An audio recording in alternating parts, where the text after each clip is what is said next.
Então, dando continuidade ao nosso seminário, temos então connosco o professor Peter Barrett, como já há pouco enunciei. O professor é Honorary Research Fellow no Departamento de Educação da Universidade de Oxford, entre várias outras funções, e para nós é um prazer particularmente elevado tê-lo connosco no dia de hoje. O professor surge como investigador responsável de um projeto muitíssimo interessante para o tema central do evento de hoje, o projeto HEAD, que no seu total deu origem a um relatório que não é reduzido, mas é muitíssimo interessante, que é o relatório Clever Classrooms. Este relatório é também mobilizado aqui para dar título à apresentação que o professor nos irá fazer, e neste trabalho houve uma análise detalhada de elementos espaciais e ambientais de 53 escolas e foi feito pela primeira vez uma medição do impacto, do peso que cada um desses fatores tem no sucesso escolar dos alunos, explicitamente naquilo que é o seu rendimento académico. E, portanto, é com muito prazer que me vou juntar a vocês para ouvir o professor Peter Barrett a fazer a sua conferência. De forma muito breve, vou só apenas ler o que está exposto, que é para o professor perceber que já entramos num tom inglês, ou próximo disso, para depois tomar a palavra. O professor Peter Barrett é Past President of the International Council for Research and Innovation in Building and Construction. He is Emeritus Professor of Management in Property and Construction at Salford University and Honorary Research Fellow in the Department of Education at Oxford University. He is an international advisor to the OECD, the US-based Academy of Neuroscience for Architecture, and American Institute of Architects. Professor Barrett's research is currently focusing on the theme of senses, brain, and spaces, with a particular interest in the area of primary school design and achieving optimal learning spaces.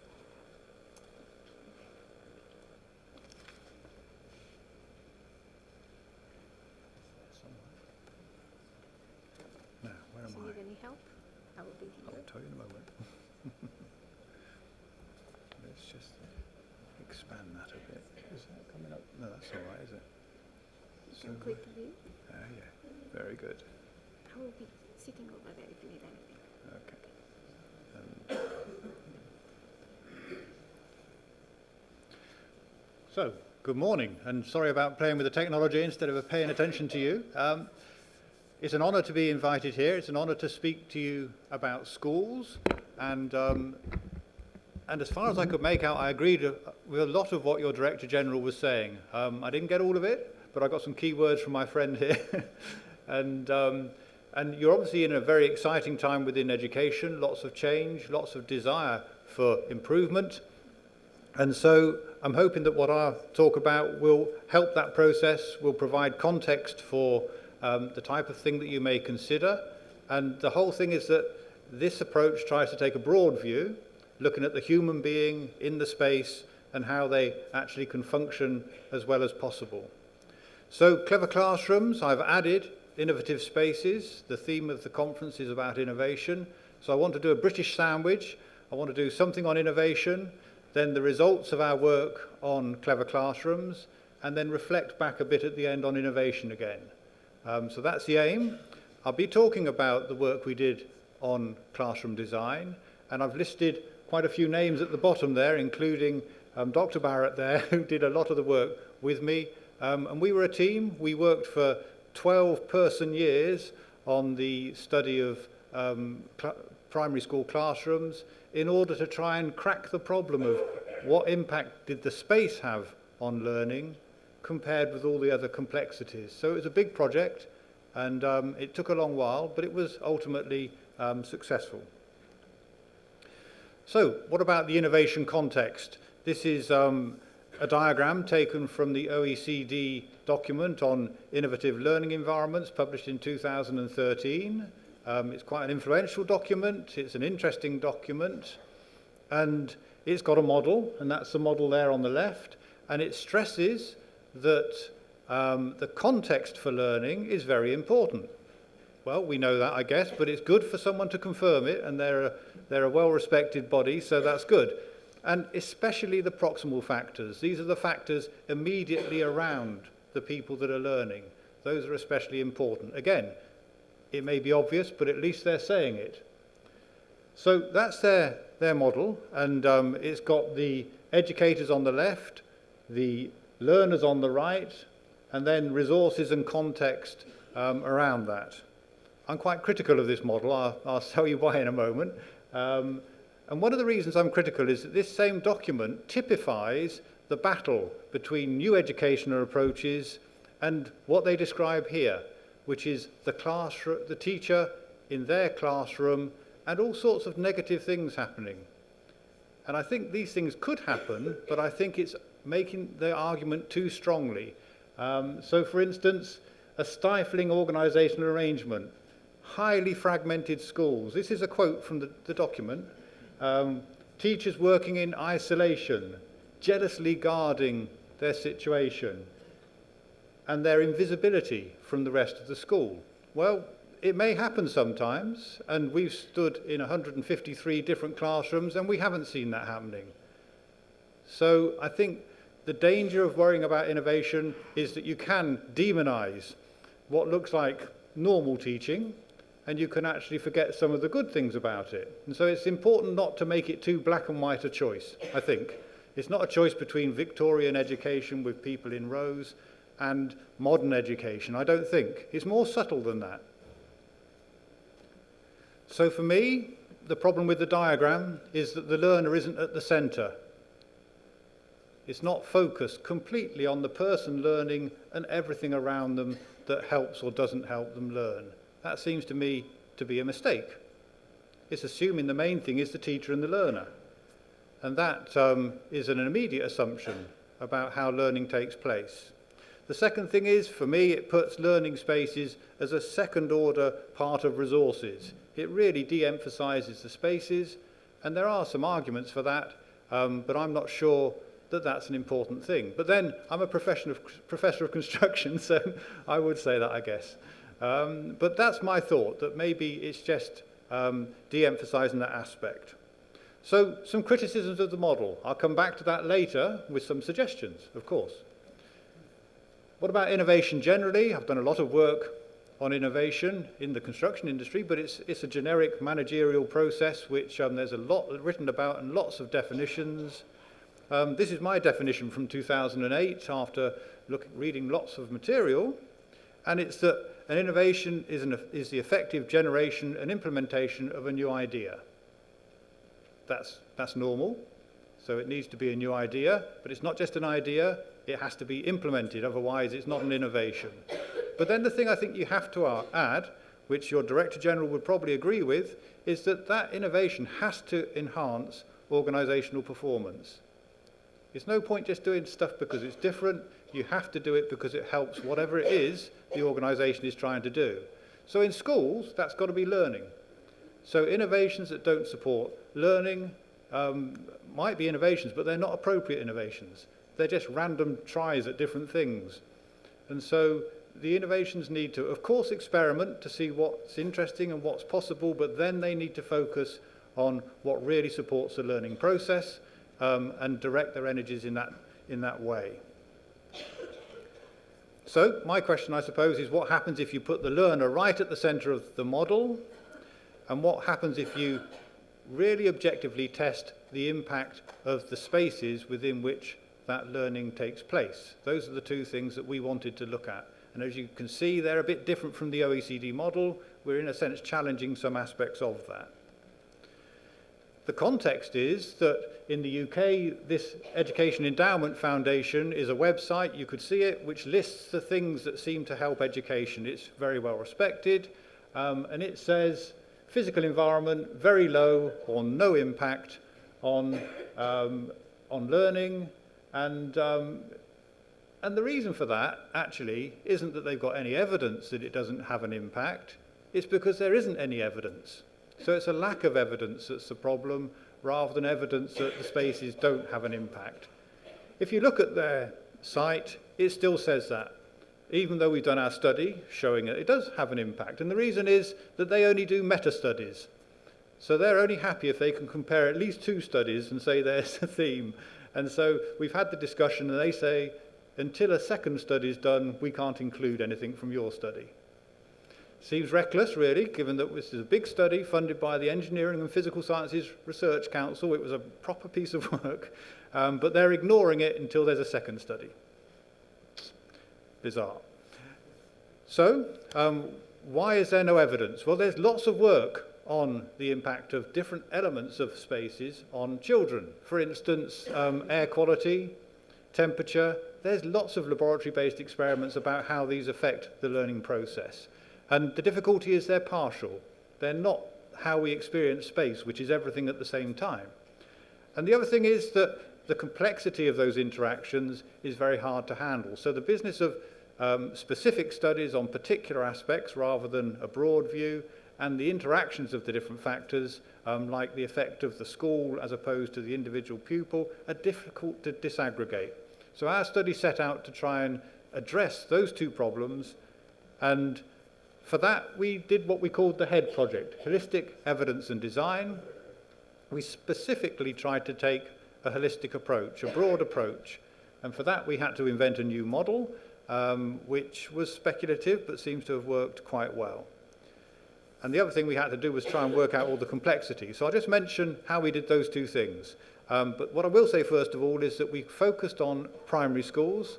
So this is younger children from 5 to 11. And in UK primary schools, they're in the same space for a whole year.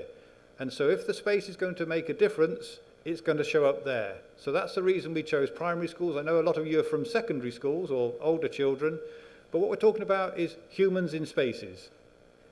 Okay, but primary schools were a good place to do that because the poor little people are stuck in that one space and its characteristics are going to have the maximum effect over a whole year.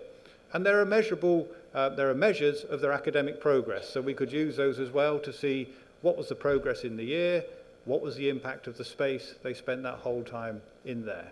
So that's why we looked at primary schools, but we are really looking at humans in spaces, so these findings we think expand broader than that. Of course, with some differences.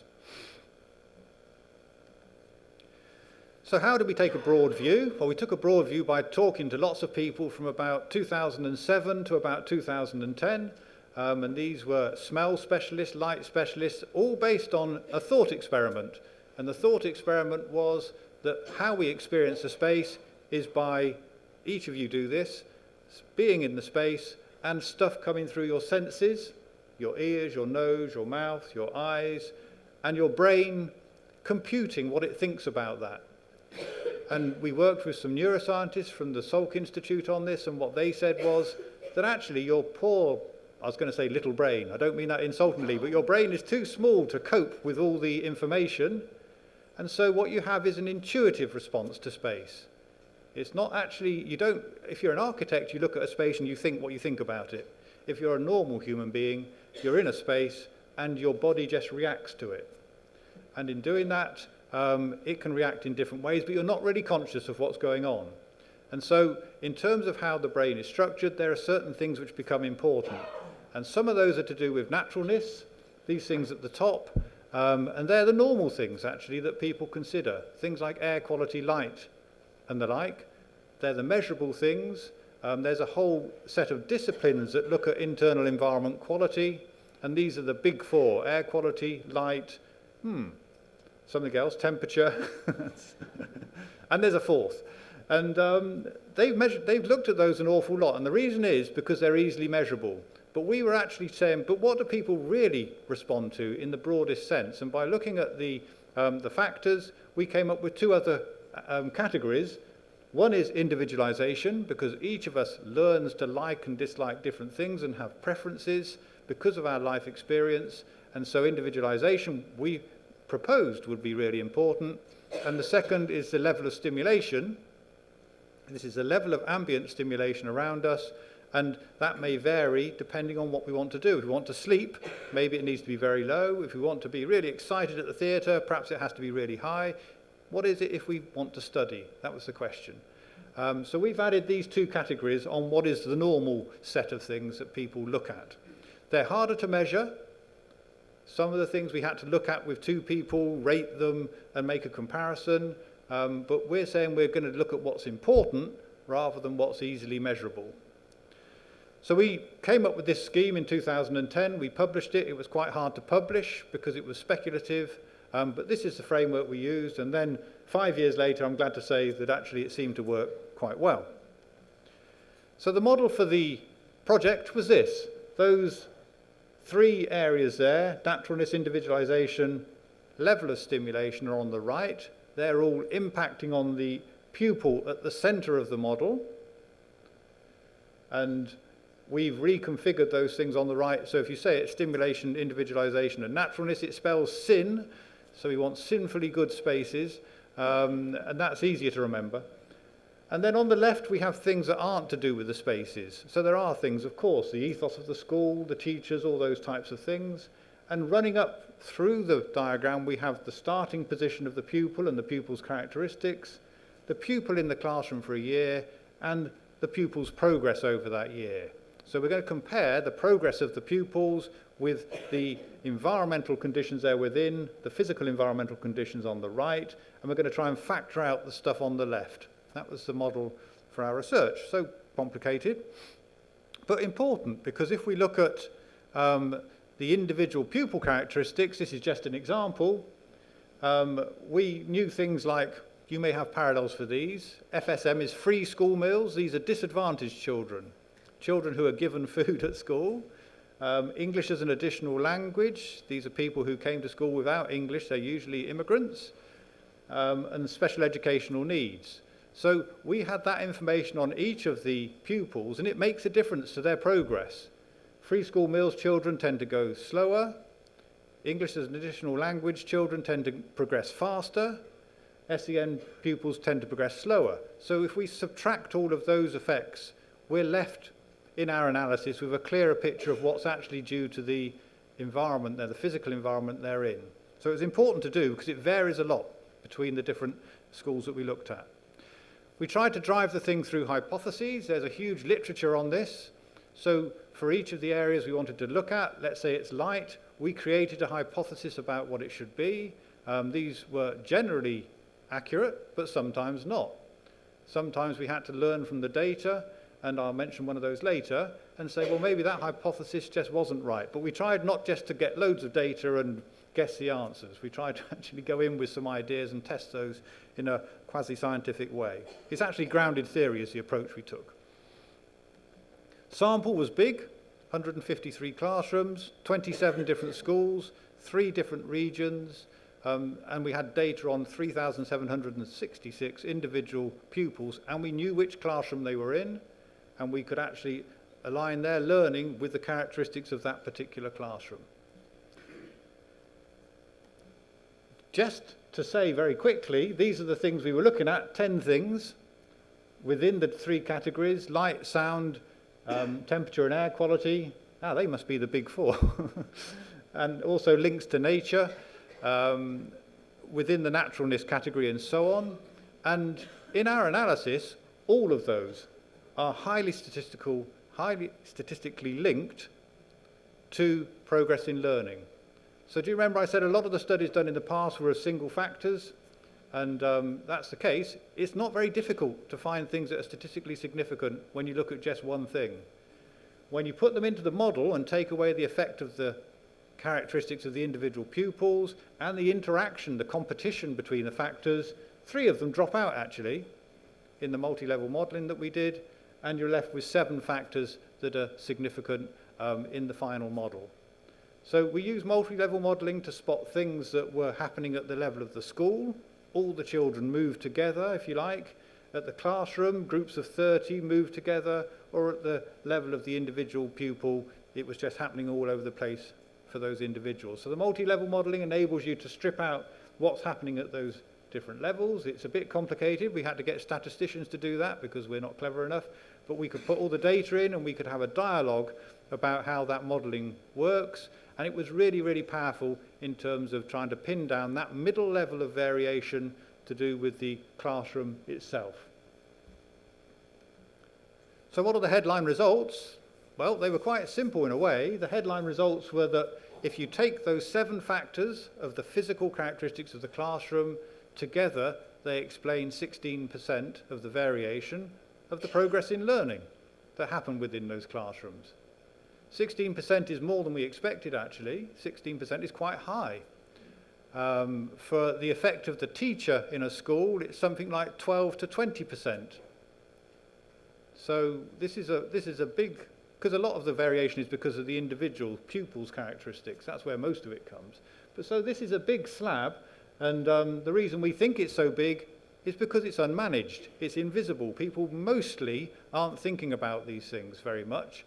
They're not thinking they're very important, so they vary a lot across the sample.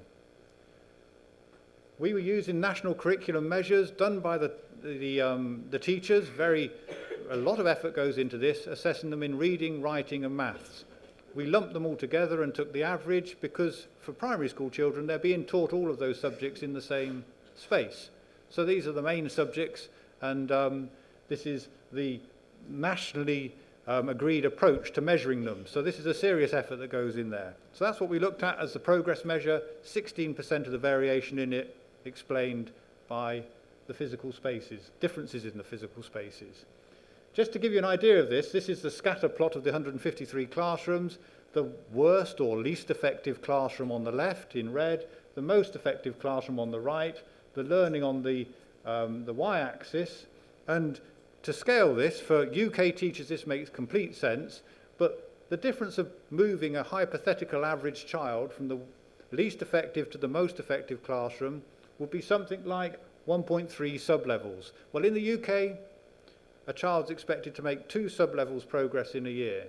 So 1.3 sub-levels is a massive amount. But of course, we're talking about moving from the worst classroom, which was probably small and stuffy and not much light, to the best classroom, which of course would be the opposite of all of those things. But that movement would make a massive difference. But on average, we're talking about a 16% impact. But big effects. How's it spread across the different factors that we looked at? Well, half of the impact is on those naturalness factors. In particular, light is the biggest one at 21%. And so they are important. There's no doubt that the big four, or the big three there, factors are very important. This is because we're animals. We need spaces. We need to be in healthy places. How can our brains function if we're not? But then, interestingly, the other two, which were a hypothesis, the individualization and the stimulation, account for the other half. They actually account for 51%, so they win in a sense. So they're very important as well. They account for about a quarter each. So those are things that need to be taken into account in addition to the basic comfort or naturalness factors. We redid the analysis looking not just at all 3 subjects lumped together, but looking at each of the individual subjects, so maths, reading, writing, just to see what happened if we did that rather than lumping them together. And it was interesting. For reading, the connection factor, which is to do with wayfinding through the school, became important. We couldn't understand that, so we looked more deeply, and actually it was where schools had broad corridors and had put libraries in them and enabled easy access to the books, and this particularly helped the disadvantaged children. So that was quite interesting. It's a very particular thing, but it's very interesting. Writing, links to nature became very important. This didn't show up in the main model, but it did show up in that sub-analysis. And here, there's a big literature on links to nature, creativity, and the way that all works well together. So it would seem like with writing, that creative aspect is supported by views of nature, natural materials around, and those sorts of things. For maths, a very funny finding. Individualization is huge. Individualization as a factor comes out as being the dominant thing.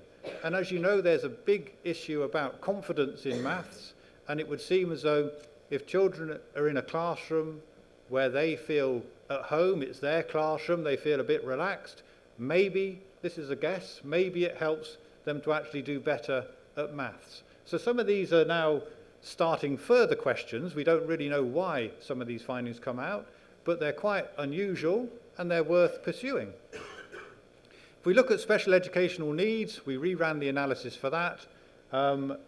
Some things to be expected there. Level of stimulation making a big impact, that's quite common, but also the overall percentage of variation explained goes up to 19%. So in other words, the design of these spaces is even more important for children with special educational needs. I guess you probably know that, but there's some evidence to support it as well. So what surprises did we have? We had one really, really big surprise. We did a 3-level analysis, including factors at the school level, the size of the playground, the quality of the play sets outside, all those sorts of things. They're listed there. And actually, they turned out to be not as important as any of the things at the level of the classroom. They dropped out of the analysis completely, the things at the school level, which is quite extraordinary. So we had to look at that. And the reason it happens is that the variation in classrooms within a school, within a given school, is very great. So this is showing 10 schools in one particular area, and the classrooms are shown stacked up vertically in terms of how effective they are. And you can see the pink one, it's one of the more extreme ones. There's a really, really good classroom at the top there, and there's a really poor classroom at the bottom there. So this is strange, but what it's saying is it's not enough to say this is a good school or a bad school. You actually need to say this is a good classroom and this is a not so good classroom, and analyse at the level of the classroom. And if you do that, of course, when you're designing, this means you should do inside-out design. You should start with designing lots of good classrooms and then put them together into a school, rather than design a school space and then stick the classrooms in it.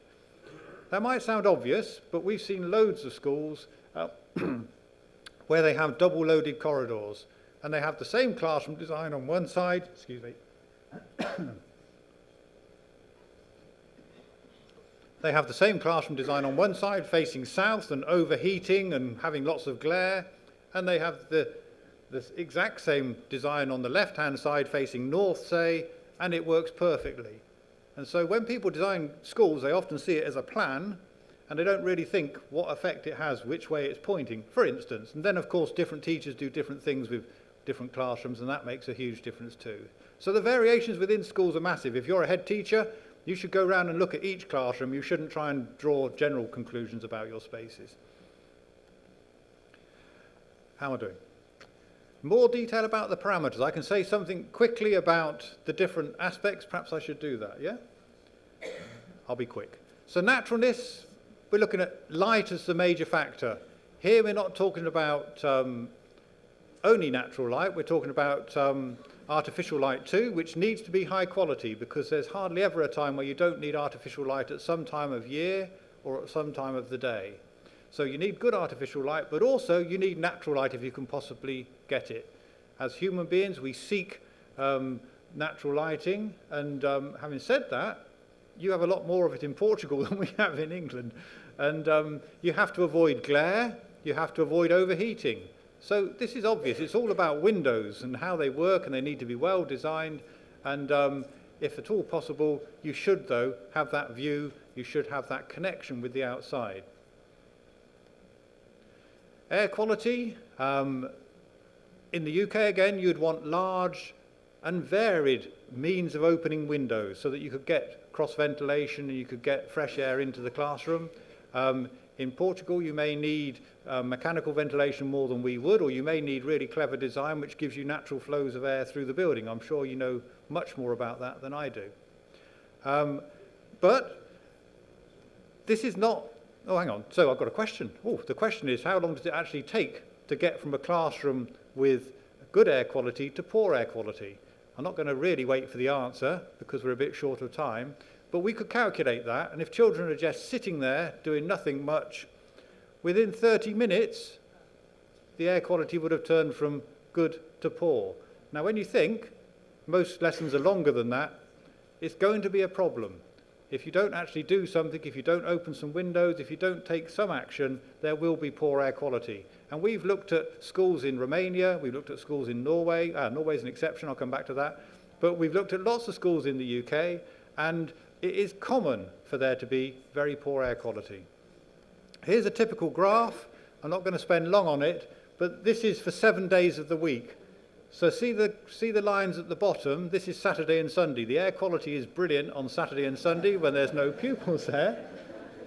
is taking you through the day, air quality going up the side.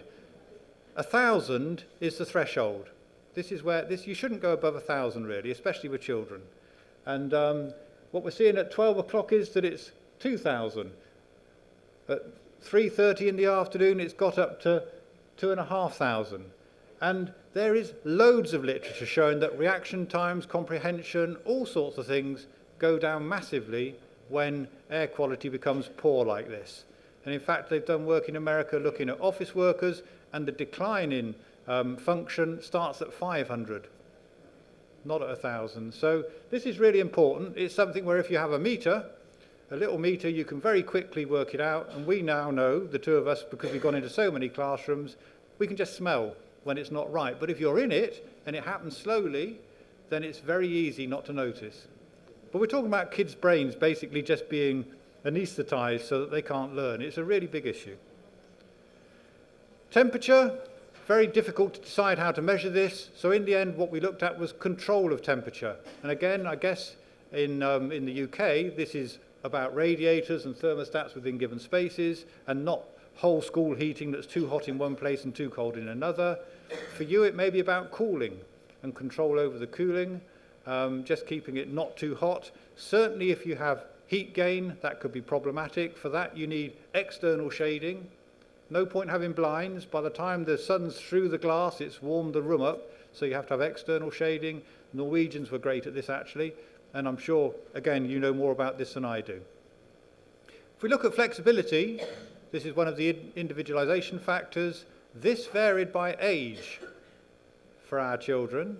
So for the smaller children in Key Stage 1, that's the first 3 classes, they needed more complex spaces with lots of learning zones, and to have a complex plan shape was helpful there because it suggested different areas.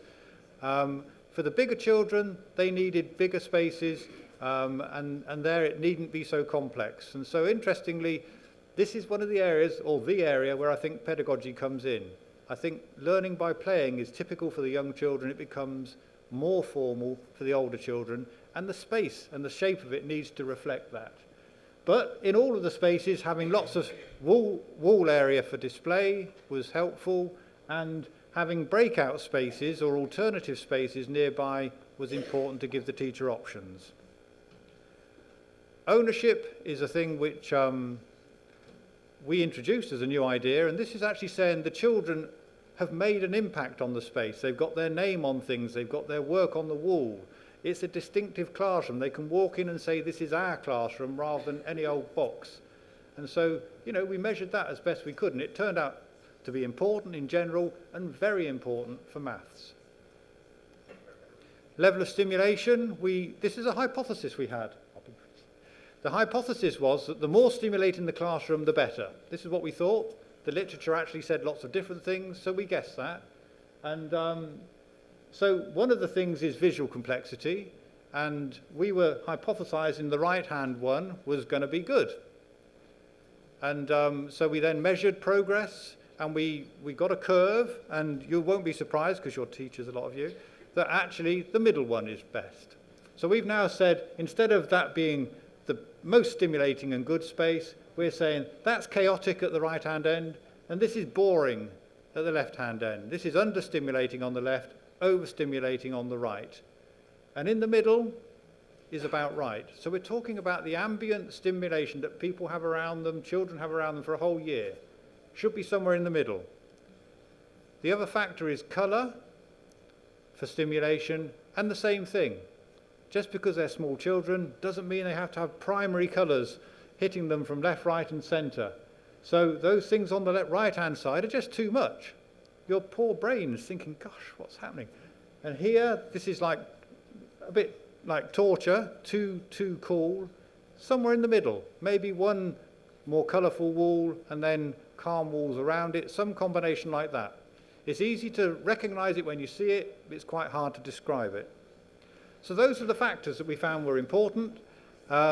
We did have some gaps. One gap was that we actually had difficulty measuring the effect of the teacher. For the first school, we got data on how good the teachers were. They're assessed all the time. And then they said, can we have it back, please? It's too sensitive. If it ever gets out, we're going to be in a lot of trouble with the teachers, and so the schools wouldn't give us the data on the teacher. So in our multi-level modelling, at the class level, the teacher effect is in the unexplained part. The explained part is the effect of the physical characteristics of the classroom. Pedagogy didn't vary within the UK. A blended approach is used very, very commonly, but of course in different places it could make a difference. So last couple of slides, my proposal for a different model from the OECD model is that we should have, for a holistic approach to the learning environment, we should have the learner in the middle. And then around that, of course, we've got educators, that's the teacher, but also the other pupils, the second teacher. And of course, we've got pedagogy and how that's been carried through. And then we've got the learning spaces on the left-hand side. And these aren't independent, these all need to work together in an optimal way. So if you change your pedagogy, you may need to change both your teachers and your spaces to match. This could be relevant to the technology. Having said that, we looked at classrooms in Norway. We expected them to be good, and the right-hand ones were the older classrooms, and they were good, but interestingly, they're facing the front in quite a traditional way. The left-hand one is their new school that they see as a model of how they will do schools in the future. So we published this report, it's available, and I don't know if you can see something about that left-hand picture of a school, but actually it is very plain. There's a very low level of stimulation. It's really, they said themselves, probably designed for grown-ups rather than for children. So using our approach, it was possible to say, well, with your new schools that you're designing for the future, maybe there's a few things. Inadvertently, very low levels of stimulation, and that should be addressed. That's a human need, this intermediate level of stimulation. We noticed mismatches with the pedagogy going on, people trying to teach traditionally in big flexible spaces. That diagram there shows somebody teaching in the corner of their classroom with their pupils. These are massive classrooms, and they obviously didn't need all the space. They wanted to be close to the pupils, so they just went and sat in one corner. It's slightly mad. And then the problem of ownership. Very flexible spaces, and this may happen with secondary schools. It certainly happens with universities, where everybody owns everything in a way, but nobody owns anything. So if you think of the ownership criterion, that's really problematic. You know, where's their home? Where's the bit they feel is theirs within the whole school? And here in Norway, they've got this flowing approach to spaces, which sounds good, but actually is quite problematic in terms of where do the pupils really feel is their space. So practical implications are that we think we've got now some solid evidence about the characteristics of the spaces that assist learning. We looked at primary schools, but we're talking about human beings. We think it actually applies more broadly. So you can maximize those positive effects. You can invest in those positive effects. Doesn't have to cost a lot of money. You could actually just paint it a different colour. You could actually reduce the amount of, in the UK this is, the amount of decoration on the wall, the display, because they tend to go rather wild in UK schools. So it gives lots of options both for teachers in spaces, for designers with new spaces, and for policy, the policy level as well. Outputs are freely available. So this presentation will be circulated apparently afterwards, and you're very welcome to it. And these links give you the Clever Classrooms report, which is on the next slide actually, which is given advice for teachers and for designers, suggestions, but it also gives you the academic paper that backs it up. And the Clever Classrooms report looks like this. It's in an accessible way, which our daughter, who's a teacher, says is very useful. You can just hold some of the pictures up to the classroom and make assessments quite quickly. Looking back at innovation, so appropriate innovation, my suggestions would be, my stimulations would be to you that don't innovate simply to do things differently. Do innovate towards the types of factors I've been describing to you, because I think they're conducive to learning for human beings. Do interpret, though, the principles into your context. Portugal is going to be different from the UK in many ways, and one of those ways will be climate, of course, and all the factors you need to take into account there. And then try and optimise both the spaces with the teachers, with the pedagogy, and keep the whole thing centred around the learner. So I'm going to finish there, but I hope there's been something of interest. I hope there's something to stimulate and contextualise the work you're going to hear about technological innovations later today. Thank you.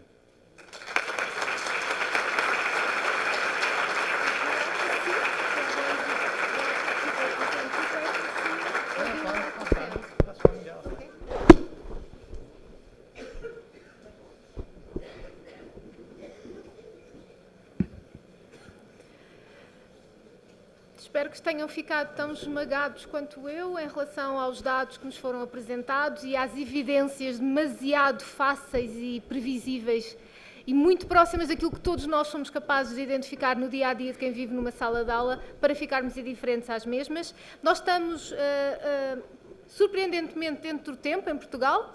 Portanto, vou permitir que agora sejam colocadas duas questões.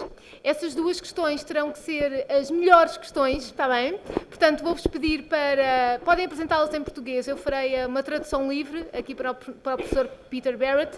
Para as perguntas serem realizadas, preciso que levantem o braço e o João irá mandar-vos o nosso micro, o Catchbox, que mais não é do que um micro lançável. E, portanto, apenas tenho que apanhá-lo e falar para ele. É uma experiência interessante, convido a que exerçam. Questões. Duas questões. Só duas questões. Uma questão ao fundo que faz com que o micro vá ter que ser lançado. Oh, João, lance até chegar lá.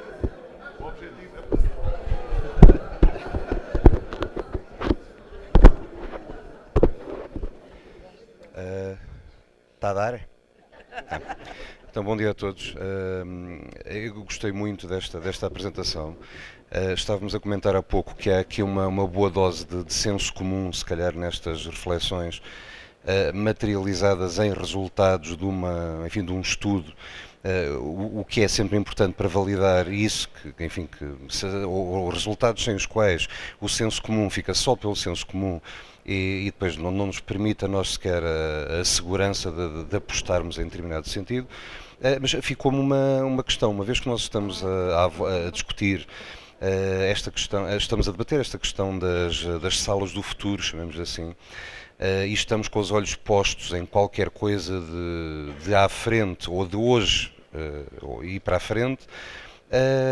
As competências apontadas neste estudo como sofrendo benefícios de um design inteligente, digamos assim, do espaço em que se aprende, curiosamente eram aquelas competências, aquelas skills sobre as quais a OCDE também incide nas suas análises, que são muito competências, digamos, do hoje para trás, que eram ler, o escrever, a capacidade do cálculo matemático, por exemplo, e a minha pergunta objetiva seria se todas estas conclusões dos benefícios que podem surgir de um desenho inteligente do espaço em que se aprende, se esses benefícios, à partida, também podem surgir para todas aquelas skills que são consideradas as skills de uma aprendizagem do século XXI e não só em relação a estas skills mais clássicas, digamos assim.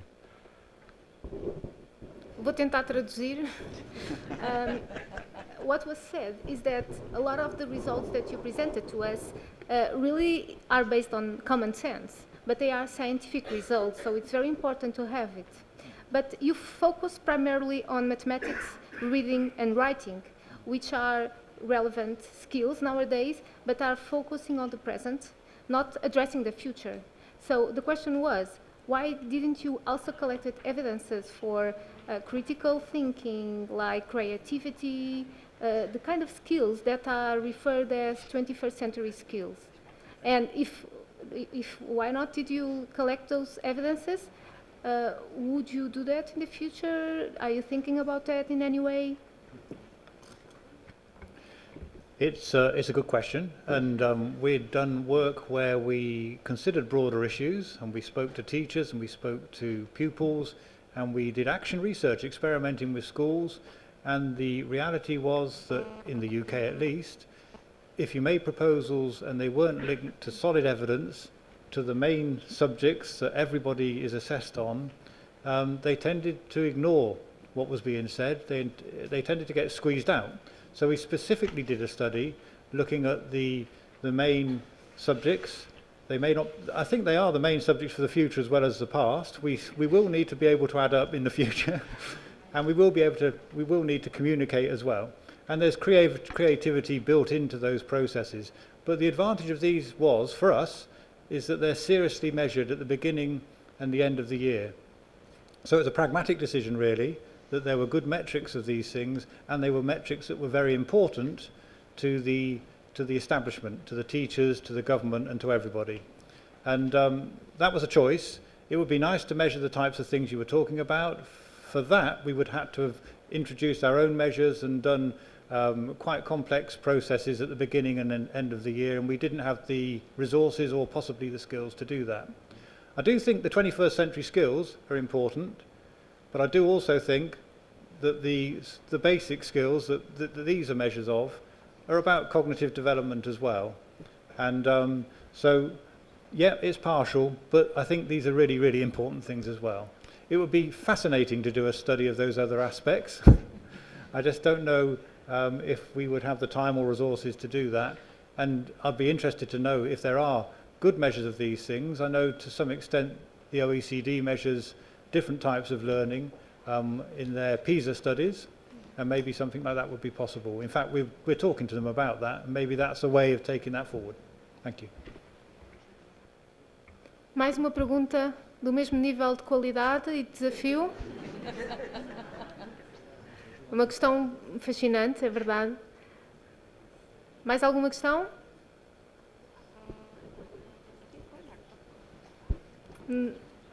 Lá atrás.